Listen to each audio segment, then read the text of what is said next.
In the previous episode, we have set up common logger service for our Node.js REST API, and we did not use any external library. So in this episode, we are going to use external library, which is called Pine, and we're going to see what are the benefits that it offers, and also we will install and we will implement this library.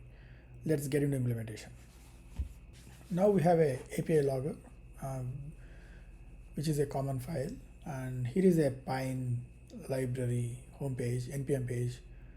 It's a simple logging wrapper for Winston. Winston is another popular logging library, and Pine is a wrapper on top of Winston. So let's install, and you can see the Pine is getting added on dependencies object. The first thing we need to do is we just need to import the Pine with require.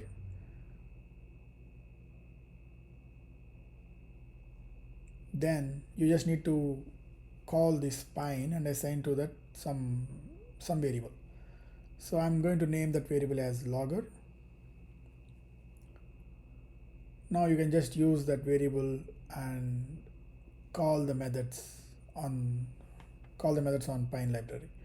For example, logger.debug, logger.error.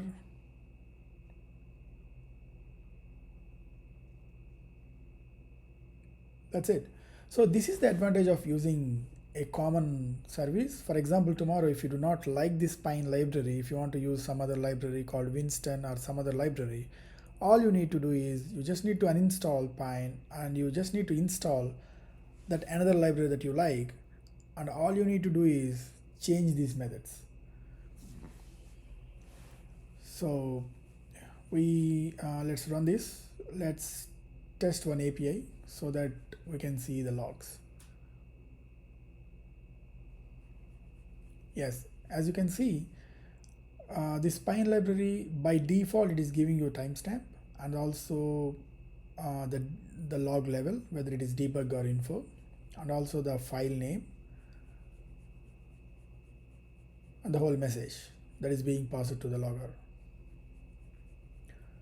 Now we have I'm not sure why the start messages are not being logged here. Let's restart.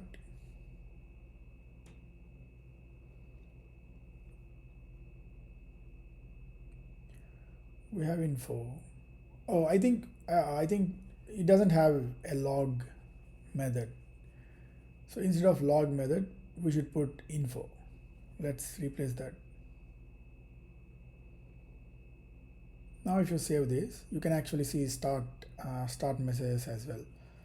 You can see the file and the API, and you can actually see the timestamp as well.